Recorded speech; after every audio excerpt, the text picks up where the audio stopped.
Are changes looming for soldiers' grooming? Well, according to the Army Times, the U.S. Army is considering a ban on female soldiers wearing French manicures, as well as earrings and ponytails.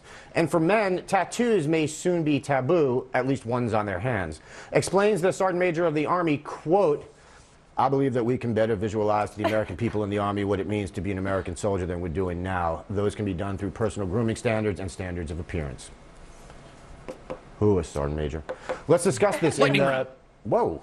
I got stepped on by a graphic. That is not cool. Speaking of not cool, Jamie, is it cool that you can die for your country, but you might not be able to have a tattoo on your hand while you're doing it? No, I think it's ridiculous. I don't see why you cannot have a tattoo on your hand and be in the Army. A lot of these guys are tough guys, and sometimes tough guys have tattoos on them. I don't think we should prevent them from being in the military, nor belittle them, people who have served in our military, for having tattoos, as many people in the military who are at least veterans have.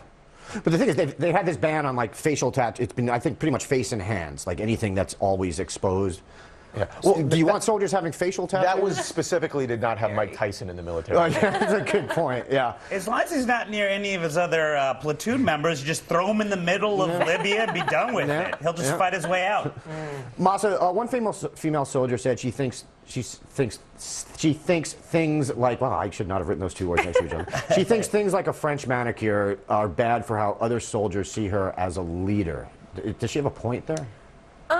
I think maybe she has a point. I've never really thought about it, but I think maybe you want to be taken very seriously, and maybe if you're spending time giving yourself a French manicure, it takes, like, I don't know, 40 minutes to do that, right? 20 minutes you got it down, so I don't know. Yeah.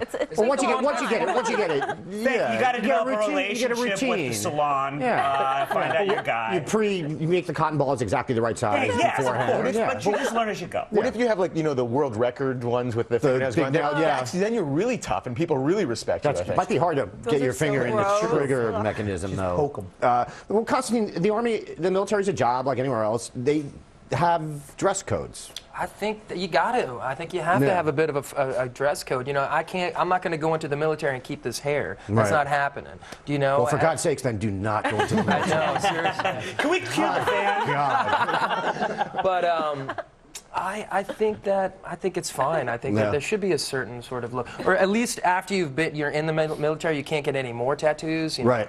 A lot of kids have tattoos now. I mean, my mom's got a sleeve. That's right, but that would be okay. Again, it's face and hands that are banned, or I guess hands is not banned now. It's just face, but they're thinking of banning hands. I'm pretty sure, like, no one wants to see, like, a soldier get on the plane and him have, like, a Mike Tyson on his face. Yeah, no, I think you're right about that. It just seems. But I think you're right. There's a difference between having, like, a facial tattoo and then have, like, something on your arm here. Yeah, your arm is fine, I think. Yeah. Well, Bill, as someone who shows up to his place of employment wearing flip-flops fairly regularly, you have got to be against any regulations whatsoever, right? First of all, no one knows that I do that because, as far as they're concerned, I'm an intern. Second of all, I was bowling doing shots with Constantine's mom a couple days ago, and I told her, after admiring her latest tattoo, I believe it was a battleship, that I thought, I mean, going back to the whole thing, like, kids are pretty impressionable, and if you give one tough kid that maybe could make a difference in the Army the option of getting rid of his tattoo or not getting a tattoo and maybe signing up at some point, you might just go for the tattoo, so you lose a valuable guy right there and then. Yeah.